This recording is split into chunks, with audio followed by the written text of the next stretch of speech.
Hera is a well-known figure, being Zeus's wife. Even though Zeus had many partners, we always think of Hera as his spouse. She is often seen as proud, stubborn, argumentative, and jealous, and doesn't shy away from being tough on Zeus's other lovers. Some see her as a bad character, but you might change your mind as you learn more about her today. However, it's not easy or safe to try to understand or justify the actions of gods. Love mythology content on YouTube? Why not hit that like button and subscribe to Weird Mythology for weekly videos? Hera had a hard life from the beginning. She was the daughter of Rhea and Cronus. Like her brothers and sisters, Cronus swallowed Hera when she was born. Only Zeus, another child of Rhea, was able to avoid this fate. After Zeus defeated Cronus, Rhea took Hera to the end of the world, to Ocnus's home. Hera grew up with the sea nymph Tethys. Even though Zeus was interested in Hera, she did not share his feelings, but this only made Zeus want her more. One day, as Hera walked in the woods, Zeus turned himself into an injured cuckoo bird to trick her. Hera felt bad for the bird and picked it up. At that moment, Zeus returned to his real form and took Hera. This is how their secret relationship of about 300 years started. Another point of view suggests that Hera was not simply a victim. According to this version, Hera sought power with Zeus's help. She intentionally pushed him away and demanded that he marry her before anything else happened between them. They got married near the river Pharos in the land Knossos. This is how Hera came into power. Hera became the protector of marriage, making sure that the promises of marriage were kept and helping women give birth. It's said that she could also control thunder and lightning like Zeus. Even gods and humans asked her for advice, including Zeus himself.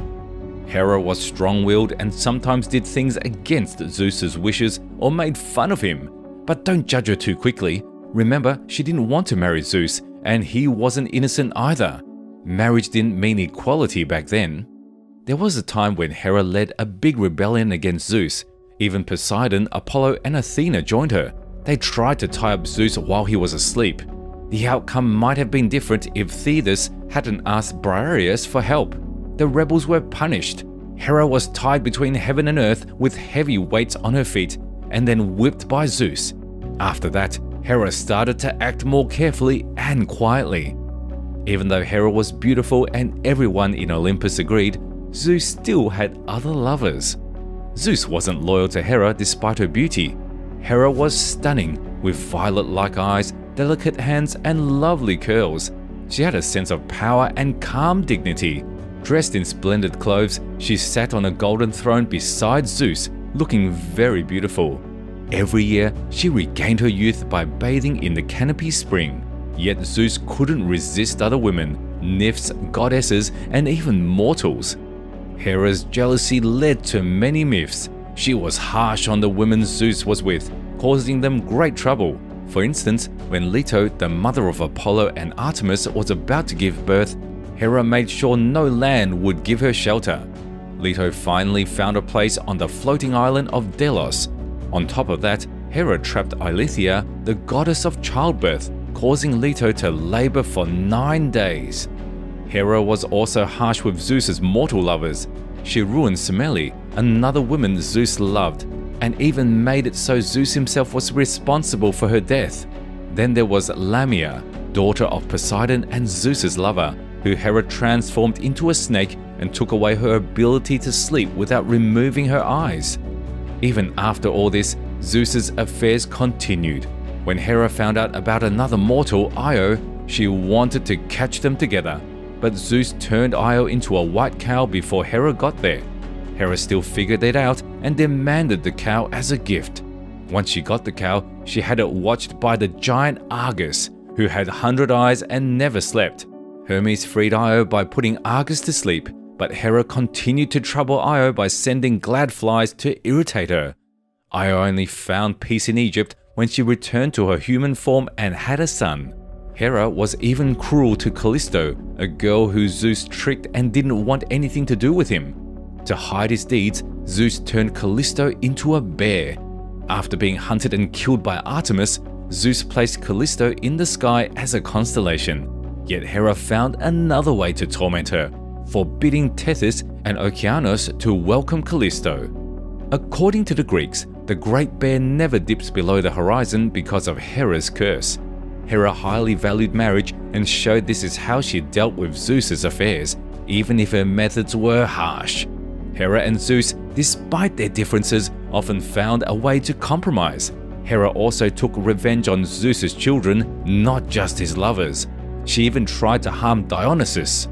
The relationship between Hera, the queen of the gods, and Dionysus, the god of wine, festivity, and ecstasy, is quite a complex one, marred by tension and animosity.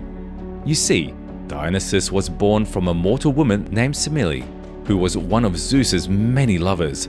This marked Dionysus as a target for Hera's wrath, as she harbored great jealousy and resentment towards her husband's extramarital affairs and their offspring. Hera tricked Semele into asking Zeus to reveal himself in his true divine form, as mortals cannot look upon the gods in their true forms without perishing. Semele was instantly consumed by fire. However, Zeus managed to save the unborn Dionysus by sewing him up into his thigh until he was ready to be born. Even after Dionysus's unusual birth, Hera's vengeance was not quelled. She continued to torment the young god.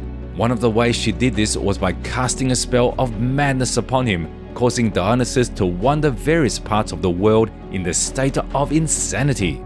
Despite this troubled past and the constant persecution from Hera, his resilience and ability to overcome the trials set upon him by Hera is part of what makes this myth so compelling. Though their relationship is fraught with hostility and Hera's relentless attempts to undermine him, Dionysus's journey also highlights his strength and determination, rising above the challenges thrown his way to secure his place among the gods of Olympus. She wasn't the kindest mother either. She threw her son Hephaestus from Olympus because he wasn't attractive. Speaking of Zeus's children, Hercules' story is a notable one. Hera tried to prevent his birth, leading to his mother Alcmene suffering labor for 7 days and nights. Galanthus, a servant, tricked the Fates and Eileithyia into thinking Hercules was already born, allowing him to be born. Galanthus was punished and transformed into a weasel, later becoming a servant to Hecate. Hera continued to torment Hercules. As a child, she strangled the snakes she sent to kill him. As an adult, Hera made him go mad and kill his own family. Once Hercules was born, Hera's hostility did not cease. When he was a mere infant, she sent 2 large serpents to his crib to kill him. However, the baby Hercules astonishingly strangled the snakes, displaying his godlike strength from a tender age. As Hercules grew up and started his own family, Hera cast a spell of madness on him, leading him to kill his wife and children in a fit of insanity. When he regained his senses and realized the horror of his actions, he was filled with deep remorse. This event led Hercules to undertake the famous 12 labors as a form of atonement, which in turn solidified his legacy as a legendary hero. Despite these hardships, Hercules ultimately triumphed. He gained immortality, ascended to Olympus, and Hera was forced to recognize him as her son. In a gesture of acceptance, she even arranged for Hercules to marry her daughter, Hebe. Hera's attributes are worth noting. A diadem symbolizes her status as the queen of goddesses, showing her unmatched power in Olympus. Peacocks are sacred to her, even pulling her chariot. This chariot, made of silver with golden wheels and shining copper spokes, is where Hera sits, dressed in splendid clothes woven by Athena.